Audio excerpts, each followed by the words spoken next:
Taoiseach, I have, and I do, and I will again, condemn the Iranian regime for the violent repression of protesters and for shutting off the internet and the censorship of what's going on, as I condemn and have condemned Putin for the illegal invasion of Ukraine.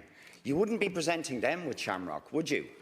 But you're going to go over and present Shamrock to Trump. Even now, and it's taken a threat to Greenland because it impinges on the interests of the EU. Isn't it the truth that this is the consequence of you remaining silent and of the EU remaining silent, or even worse, echoing and reinforcing what Trump has done, or at least being silent in the face of the genocide in Gaza, or the actions in Venezuela, or the threats against Canada, all of the threats elsewhere, in the silence of the world? It's now come back to bite Europe. So I ask you, what are you going to do about it? Surely you're not going to go over to the White House and celebrate our National Day and hand them Shamrock.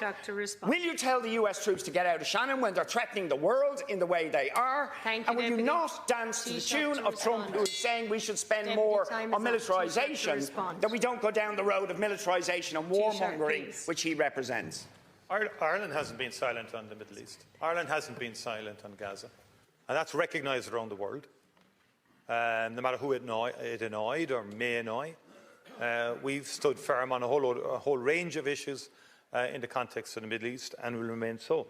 And in the context of the US, up to 40 million people in America claiming Irish descent. We've always had a very strong relationship of the US, irrespective of who the president happens to be or who's in power on the Hill at any given time. And that has underpinned a very significant economic relationship which puts bread on the table of Irish workers. It's the reality. And it's easy for me to make grand statements, and for you and everybody else. Grand statements don't put bread on the table. Easy to do, Deputy, but it doesn't put bread on the table. We need cool heads. We need to be calm about this. We need to be firm on principle. We need to be showing solidarity with our European Union member states, and no issue with doing that. I think it's the right thing to do. Thank you.